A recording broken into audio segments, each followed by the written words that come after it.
Hi, I'm Michael Apple. I'm in conversation with Dr. Jack Armour from Free State Agriculture. Dr. Armour, thanks for your time today. You gave a very sobering presentation at the Agri SA event on Tuesday, looking at the state of South Africa's roads and the impact on farmers primarily, but South Africans in general. But there is an economic knock-on effect on farmers. Um, what is the state of play in the Free State where you are based? Yes, good afternoon, Michael. Thanks very much for the opportunity. Um, this is a long-term problem. It's a long-term problem been coming. So it's not just suddenly. The department does tend to want to blame the heavy rainfall that we had in December. But if the roads were properly maintained, this wouldn't have been a crisis. So I think our issue has just been total underspending, and the money that is being spent on our roads department is going towards salaries. And so this time of the year, from December, there's no money for anything else but salaries. So whatever projects have already been put on the table and budgeted for, intended for, and whatever, that's it. And any new crisis that comes up, and then we have now flooding events in December, January, and we need urgent repairs, but there's no money to do it. The R30 between Ellen Ridge and Bothaville, for example, a pan formed over the road, over a major road, and the department quickly managed to jump in, and I think there was a bit of private sector help there as well, just to build up that road with gravel. But they didn't have enough money or funds for proper signage and 24-hour RAGO control. And there've been, I don't know how many lives lost on that little. I mean, it's not even a 200-meter stretch of road that was just built up. So it's those kind of crises. Um, Over the years, the roads, number one, the central fleet, the yellow fleet, I think is the main problem. Um, in the Free State, we've got 30 graders standing in that central yellow fleet, 26 of which have had pistons through the block. So that means those grader operators have either abused those graders because they want to sit at home and not work while the grader gets fixed, or else they've just incompetence or ignorance been given the grader to operate, or else they're pushing that grader to try and get their 12 kilometers done in a day and then still race back home before 5 o'clock to clock off. Now, in the past, these grader operators would pull a caravan and sleep along the road and do a route and maybe only get home every second or third night. But now they can only fill up. They don't pull a little trailer or wagon or diesel in anymore because of corruption and theft and whatever. So they've got to fill up. They clock in the morning at 8 o'clock. They go to the state garage because they can't fill up at a public garage, fill up their grader, race out to the site they've got to grade. They're supposed to grade 12 kilometers in a day and then race back to clock off by 5 o'clock. So maybe the racing or whatever is putting too much strain on these graders. But these graders are only surface blading. In other words, just fixing the surface. And they're actually putting burns on the side, so walls on the side of the road. So when it does rain, the road becomes a river. Mm. The Extended Public Works Program, or the department itself, doesn't employ people at ground level anymore. For the last 5 years, they've advertised these posts, but they're not employing them. They're not. So this bottom, in a country with the unemployment that we've got, high unemployment levels, you'd think we'd employ a lot of people at the bottom pay ranks to do manual physical labor of opening these um, burns and creating waterways and unblocking culverts and things like that. That's not being done. Bush encroachment, a huge fire hazard along our rural gravel roads. Government just doesn't do it anymore. They just said no, that's not their mandate. So yeah, I don't know if you want to focus on anything specifically, or if I can carry on rambling on about problems. We've been trying to fix the roads ourselves as farmers, but it's just not sustainable. It's emergency repairs, but we can't continue as farmers. Yeah, and that cost per farmer is about 200,000 Rand a year. And this is money that's coming out of profits, out of the pockets of farmers, working on a profit margin of between 4.5% and 5%. And you're having to fork out 200,000 Rand of that hard earned money to fix roads on top of paying taxes to a government that is supposed to fix roads. Exactly. Yes, and that's what the farmers say. We how do we withhold taxes? And the farmers say we pay municipal property rates. No, but unfortunately, it's not the local municipality's jurisdiction. It's the provincial Department of Roads that has jurisdiction over the provincial roads. Mm. So there's nothing really we can do to withhold taxes. If you don't pay your taxes, you get locked up in jail. So, according to your presentation yesterday, it said the likelihood of accidents which could result in the loss of life is high. Our roads, which is the primary transport network to grow the economy, to get to school, to it's the lifeblood of any economy, is in itself a risk to life and limb. Isn't that shocking? It's very shocking, Michael. This morning I got a email from a clinic sister just saying, please, there's some worker or some farm workers, farm dwellers that are defaulting on their chronic medication, TB and things like that.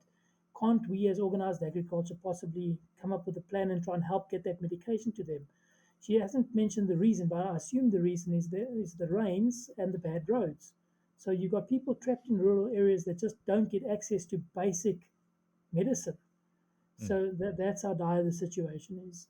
Besides the economic impacts, the socio-economic impacts are huge. School children, people stuck on farms. When it rains, yes, the farmers try and take farm workers' kids to school.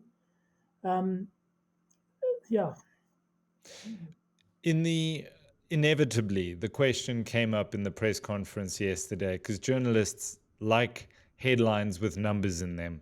What is the total cost of the terribly dilapidated gravel and tar roads? If you had to put that figure together, how much would it cost the South African government to fix all of those roads? Now, the answer was we simply haven't been able to quantify that. But you then put a figure up on screen of 23.5 billion.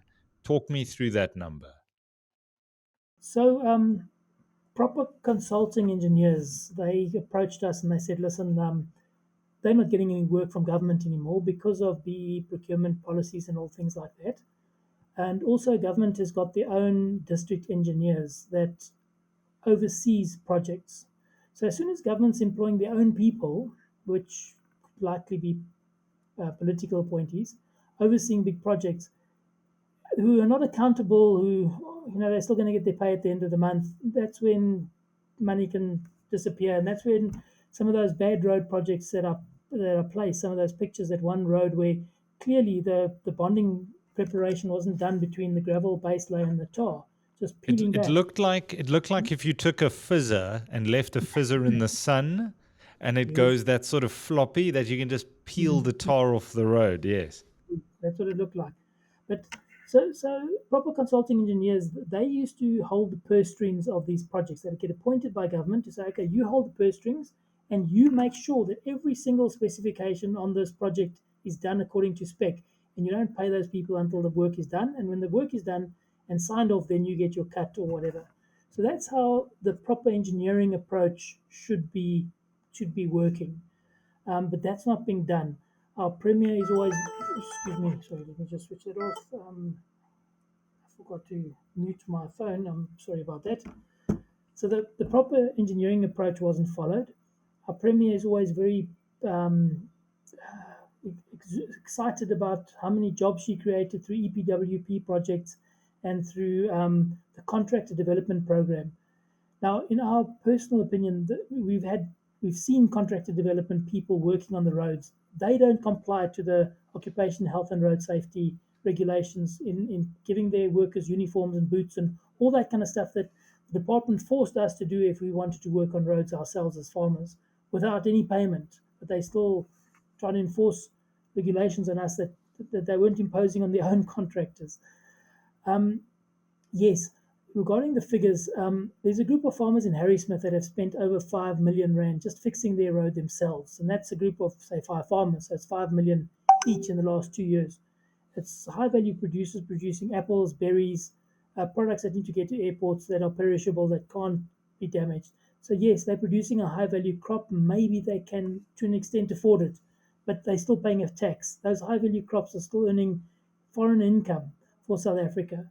So They just had to because they'd invested all this money into this high value crop that they got to get a return from to pay back their loan, number one. So it's not like it's a luxury for them that they can afford it. They had to do it. They did the cost benefit analysis and they realized that if we don't fix these roads, we're going to owe the money a lot of, yeah, the bank's going to foreclose on us. So it's not just about, we're going to lose profits. It's about the banks foreclosing on you because you can't pay back your loan because you're not delivering on this capital project that you've invested in. But the same Harry Smith farmers, they collect not the same group, but there's a wider group of Harry Smith farmers that collect over 100,000 workers per month on a daily basis from the townships in Harry Smith, which roads, access roads, which have also become totally dilapidated.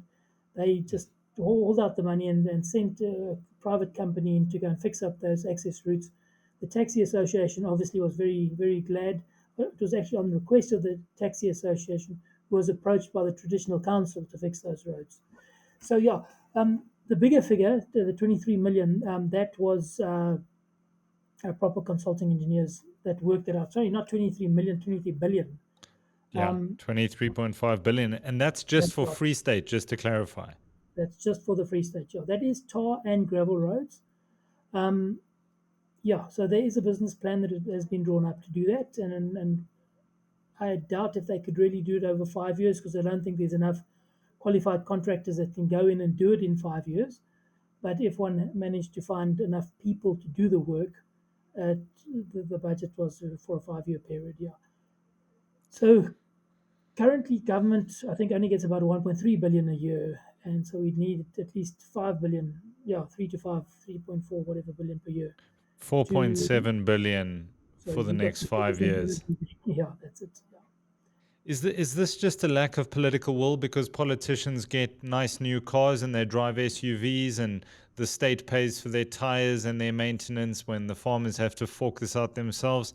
Is it just a lack of political will, or have we truly gotten to a stage where it's just one of the easiest ways to steal money is through the maintenance and upkeep of infrastructure, as we've seen throughout other parts of the country? It's not just roads necessarily, it's water, it could be healthcare, it could be schooling, but roads is one of those. As you said in your presentation, the Gangster State book made mention of the fact that roads was kind of easy pickings for Premier Ace Magashule. Um, is it just a lack of political will here? What's the reason? I mean, we all travel the same roads here, for heaven's sake. What's going on? Michael, I think number one, I think it's vote buying. So all these EPWP people that are employed at half of minimum wage, you're not going to get much productivity out of them. So it's vote buying number one. I think the Northern Cape said half of their roads budget goes to Goes to EPWP. EPWP, yeah. Yeah, yeah. No, we had a farmer that sent us photographs of the road superintendent in the Bothaville area who had EPWP workers busy cutting her garden in her yard. So that's not quite right. But anyway, then, as you said, it's also easy pickings. But the staff component, I think it's a legacy of cadre deployment. 10 years ago, cadres that were employed maybe at the bottom of the ranks, they've all been promoted and promoted and promoted. And now, if you go, we've got 32 directors in the Free State that are on salaries of over R1 million a year. So, we've got too many directors and top level personnel and too few people employed at the grassroots to do the work. And also trying to employ engineers and top level positions to do the oversight job where that should actually it can be done far more effectively in a market environment where you employ a consulting engineer who's got skin in the game. He's got to make sure that road lasts for at least 10 years. Otherwise, he's going to be held accountable because he signed that road off. Mm, But with a government employee, oh well, you get a great salary, and if there's a bit of a problem, there's a 3, 4, 5, 6 year process to get you fired. That you're earning a full salary, and when you get fired, that's it. Oh, sorry, you fired. Your road didn't deliver, or your project, money went wasted. So it's poor management, it's lack of skills. I think it's a whole lot of issues, not just political will. Yeah, I think the politicians are playing politics, and it's about women empowerment and youth empowerment and jobs created and all that kind of stuff. Because if you look at any budget, if you look at any budget speech or State of the Nation address, that's the stuff they focus on. They're not focusing on how efficiently they use the money, and that's the problem. It's poor management of financial resources. It was the SA Sugarcane Growers Association speaker, Dr. Mohammed Kadwa, yesterday, who gave a very shocking stat about only 1% of sugarcane is actually transported on rail. Yes. What are things looking like in the Free State in terms of the railroad proportion? I would say it's very similar. Very little is transported by rail. Look, our big agribusinesses that have all built up silos over the last number of years, they do try and transport what they can on rail, and they've been revitalizing the Bethlehem rail hub link to try and get more grain done by rail. Um, they say in South Africa to transport 35 tons or whatever of maize from inland to the harbour in Durban, or whatever it is, an imported product from Durban to Randfontein, which is only what 400 or 500 kilometers by rail.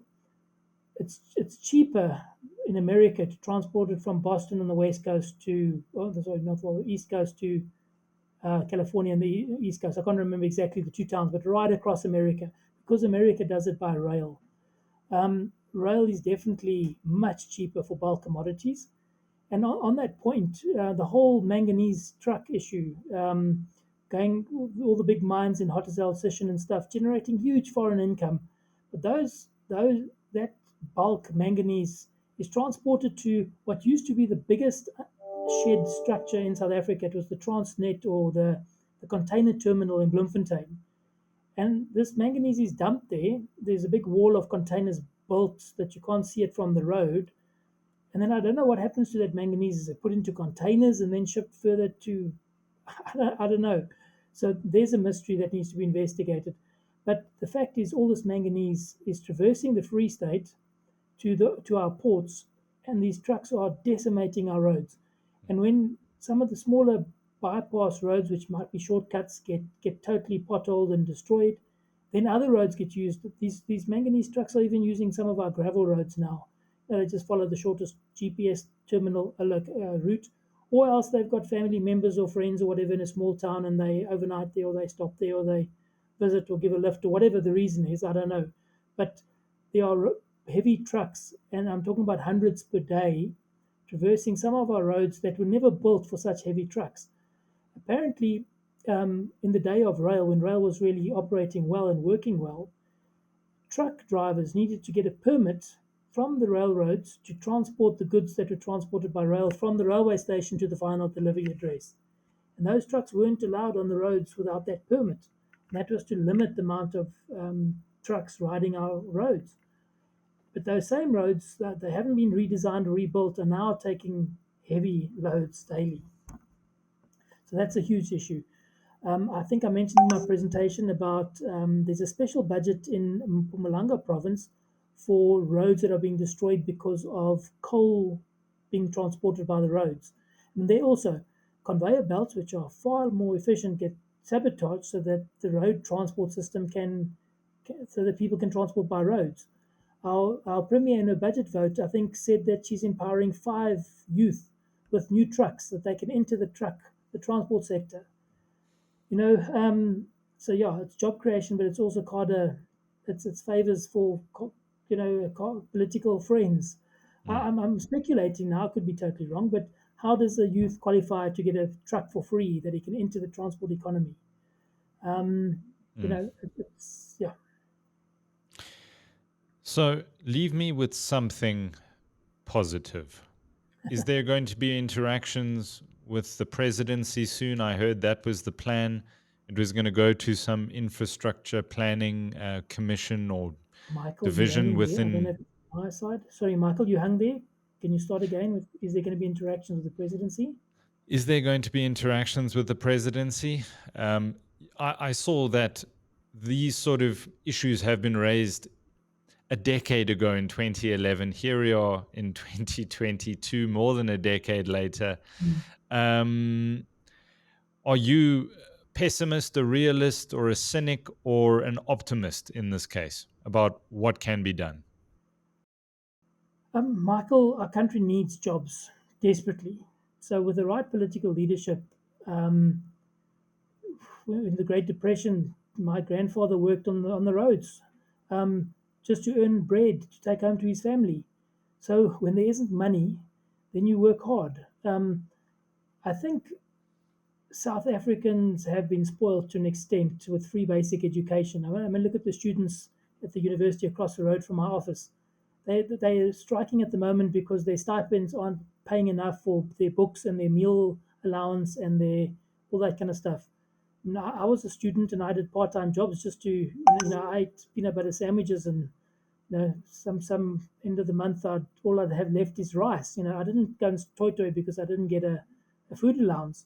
So what I'm saying is our country needs jobs, and if people are willing to buckle down and work, and our political leadership is willing to say, listen, our labor laws are actually quite stringent and stuff. Let's relax some of the labor laws. Let's make minimum wage half. That the private sector can also give jobs at half of minimum wage, like EPWP does, um, at a very low stipend. But just manage those people better. I think we can do a lot with manual labor, letting the private sector drive that process. So, and that would be my proposal to the Infrastructure SA. Job creation is important. One does have to count the jobs, but it's got to be productive jobs. It's not just about giving jobs. We, as an agricultural sector, the social grants and all that kind of stuff, those grants are given to people who buy our products. So we support those grants as well. But it's got to be effective. It's got to be fair. It's got to stop population growth. But currently, it's encouraging population growth. So the more population grows, the more social grants have got to begin. The more money is diverted away from critical stuff like infrastructure to giving social grants and paying EPWP workers just so that people have a kind of a job that they don't toy. So it's a much bigger, much more complex issue. But infrastructure development is one way of keeping people busy, keeping people productive. I think that's the important thing. And if it's done properly, and the private sector is willing to come to the party, is willing to make sure that those human resources are deployed productively. That it's not just people standing around in yellow overalls on their spades and looking busy, but not getting anything done really and contributing to the economy. So the money that goes into this job creation economy has got to have a return on investment. It can't just be money going into the bottomless pit for the sake of job creation. Dr. Jack Armour, thank you so much. I'm not entirely sure I'm encouraged by that last answer, but I thank you so much for your time and your expertise, and good luck. Thank you. Thank you very much, Michael. Thank you for the opportunity. Keep well.